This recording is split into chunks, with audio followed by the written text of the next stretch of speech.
अस्सलाम वालेकुम व्यूवर्स, आज मैं आप लोगों के लिए बहुत ही मज़ेदार सी कुल्फ़ा आइसक्रीम की रेसिपी लेकर आई हूँ जिसे बनाना बेहद आसान है। और ये आइसक्रीम मैं आपको बनाना सिखाऊंगी ब्रेड की मदद से, जो कि बहुत ही मज़ेदार बनती है। क्विक एंड इजी रेसिपी है, इसे हर कोई बना सकता है और ये 100% बिल्कुल बाज़ार से भी ज़्यादा अच्छी बन के तैयार होती है। तो इस वीडियो को लास्ट तक ज़रूर देखिएगा।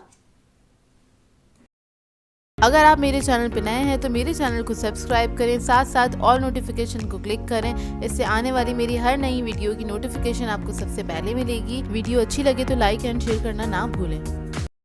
तो चलिए आइए वीडियो स्टार्ट करते हैं। तो सॉस पैन में मैं ऐड कर दूंगी 1 लीटर दूध। यहाँ मैं टेट्रा पैक का दूध यूज़ कर रही हूँ, इसलिए मैं डायरेक्टली यूज़ कर रही हूँ। आप लोग अगर नॉर्मल वाला दूध यूज़ करें तो उसको उबाल लीजिएगा अच्छी तरीके से और फिर इस्तेमाल कीजिएगा। तो इसके अंदर मैं शुगर ऐड कर दूँगी आधा कप के बराबर। आप लोग चाहें तो अपने टेस्ट के मुताबिक भी ऐड कर सकते हैं। पाउडर मिल्क ऐड कर देंगे इसके अंदर आधा कप के बराबर, कोई भी अच्छे ब्रांड का ले लीजिएगा। इसके अलावा इसके अंदर ऐड करेंगे बादाम पिस्ते कुटे हुए 1/4 कप के बराबर। इलायची पाउडर ऐड करेंगे इसके अंदर 1 टीस्पून और इसको मिक्स करेंगे अच्छी तरीके से। मिक्स करने के बाद इसको हम पकने के लिए छोड़ देंगे। एक अच्छा सा बॉयल आ जाए, लो मीडियम फ्लेम पे आप इसको छोड़ दीजिएगा पकने के लिए।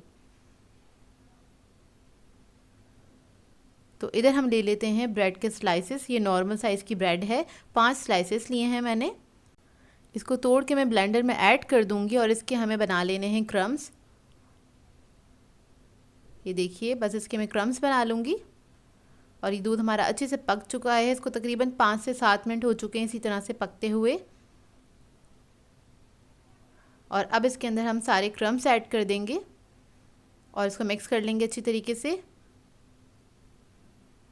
और क्रम्स ऐड करने के बाद इसको हम 2 से 3 मिनट तक ही पकाएंगे। इस कुल्फ़ी को ज़्यादा पकाना नहीं पड़ता है, 10 मिनट के अंदर ही पक के तैयार हो जाता है इसका मिक्सचर। तो देखिए थिक होना स्टार्ट हो गया है, सिर्फ इसको मैंने 2 मिनट ही पकाया था। तभी थिक हो जाएगा उसके बाद हम इसके अंदर क्रीम ऐड करेंगे। टेट्रा पैक की क्रीम ले लीजिएगा और वो मैंने आधा कप ऐड की है इसके अंदर।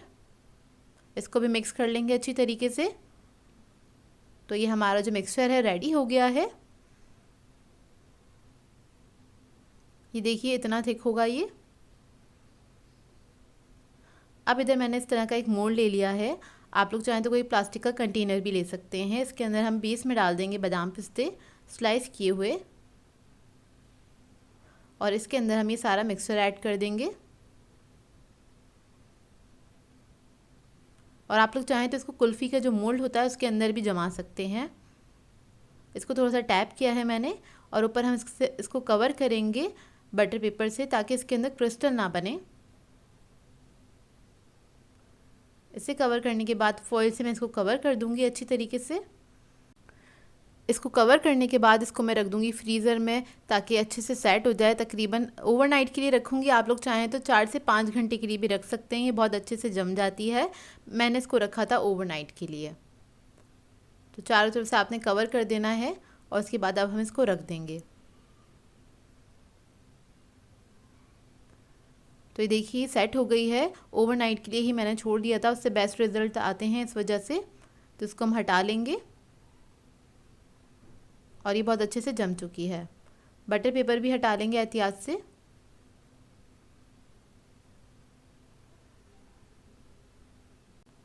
बटर पेपर हटाने के बाद मोल्ड की जो साइड की वॉल्स हैं उसके ऊपर मैं थोड़ा सा पानी डाल दूँगी ताकि इस मोल्ड में से कुल्फ़ी को निकालना आसान हो। तो देखिए ये जो जमा हुआ है ना, इस साइड पे मैं पानी डाल दूँगी। तो देखिए पानी डाल दिया ताकि थोड़ा सा लूज़ हो जाए, इसको निकालना आसान हो। कोई भी ट्रे ले लीजिएगा, इसके ऊपर आपने इसको इस तरह से उल्टा देना है और हल्का सा प्रेस करेंगे इसको तो ये निकल जाएगी आसानी से। ये देखिए मज़ेदार सा हमारा कुल्फ़ा आइसक्रीम रेडी है। बहुत ही मज़ेदार बनी थी आइसक्रीम। आप लोग ट्राई ज़रूर कीजिएगा इसको घर में और अपना फ़ीडबैक ज़रूर दीजिएगा। थोड़े से बादाम पिस्ते मैंने और इसके ऊपर डाल दिए हैं। अब मैं आपको कट करके दिखाऊंगी। थोड़ा सा कट करना मुश्किल होता है, ज़ाहिर सी बातें जमी हुई है पूरी अच्छी तरीके से, लेकिन ये हो जाती है आसानी से कट। ये देखिए, और ये बिल्कुल बाज़ार जैसी बनती है जिस तरह से हम लोग बाज़ार से लेके खाते हैं। ब्रेड डालने से क्या होता है, आपको इसके अंदर एक टेक्सचर मिल जाता है, खोए वाला टेक्सचर मिल जाता है और उससे बहुत मज़ेदार बनती है ये। तो ये देखिए इसका टेक्सचर और ये बहुत ही मज़ेदार बनी थी। आप लोग ट्राई करें तो इसका फ़ीडबैक ज़रूर दीजिएगा मुझे। सो व्यूअर्स, अगर आप लोगों को मेरी रेसिपीज़ अच्छी लगती हैं तो मेरे चैनल को सब्सक्राइब करें, लाइक करें, कमेंट ज़रूर किया करें, शेयर भी ज़रूर किया करें अपने फ्रेंड्स के साथ, फैमिली के साथ। तो मुझे अपनी दुआ में याद रखिएगा। अल्लाह हाफ़िज़।